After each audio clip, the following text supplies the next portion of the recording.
Yeah, so what I remember, the biggest thing is, and he always said this, and he always said this, but for some reason it wasn't registering in people's brain. But if you ask people that have been around Oyata Sensei for a long time, they will agree that Oyata Sensei always says, "Watch my feet first. Watch my feet first."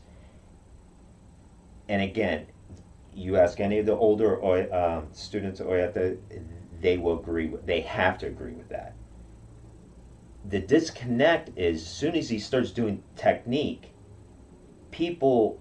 I mean, my eyes were glued to Oyata Sensei's feet because he's telling me in Japanese, "Ashimita," look at my feet in stances, stuff like this, and everybody else is watching his hands striking and this, and that's one thing the biggest thing I noticed, and I think that's where things started getting lost because they weren't worried about his feet anymore. They're seeing him striking the arms and going right to the, that they were just excited about that. Right. Now,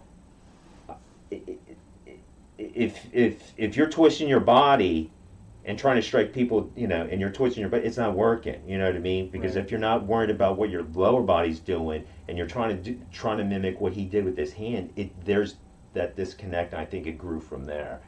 And his feet were subtle. They weren't. He never made. He never looked like he made huge motions with them. It looked like he was doing shifting, but he wasn't doing massive. No. See, steps. that's where the difference. That's where that's a disc. That's he's doing a lot with his feet. So Right.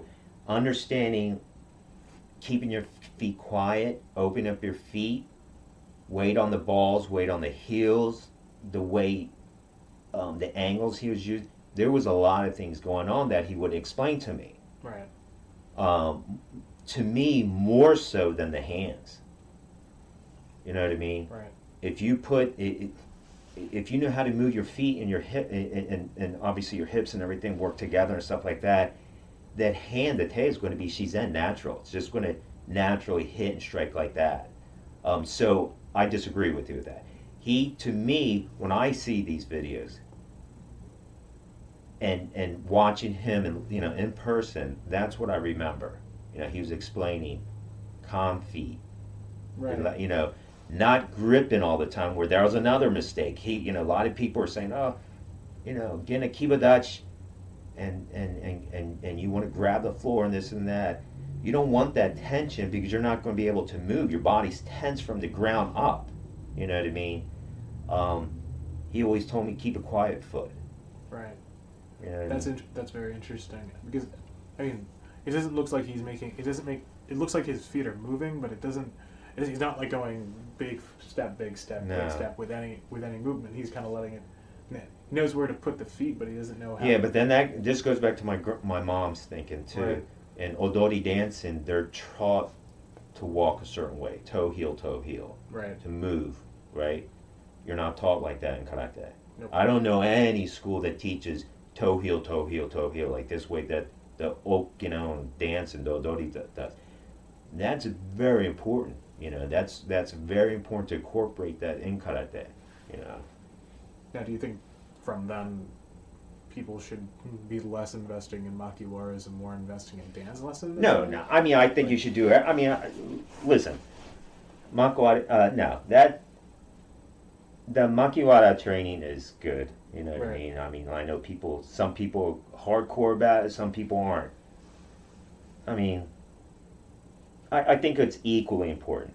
Right. You know what I mean? But you definitely see a lot of people saying Makiwara, but people say Odori. They say that's Well, nice. Look at that at a festival. Yeah, because that investment's a lot of hours Yeah. in that. In the Makiwara training, the board, the hitting the board is, you could go spend 15 minutes. It's fast. You know what I mean? Yeah. It's something that's easy and quick and stuff like that. So. Yeah, and you have to have someone who like karate kata. A lot of people know that. Odori. Not so many people have that access to that. No, and that's where I feel like I'm lucky. I stand out a little bit because I'm part of that world too.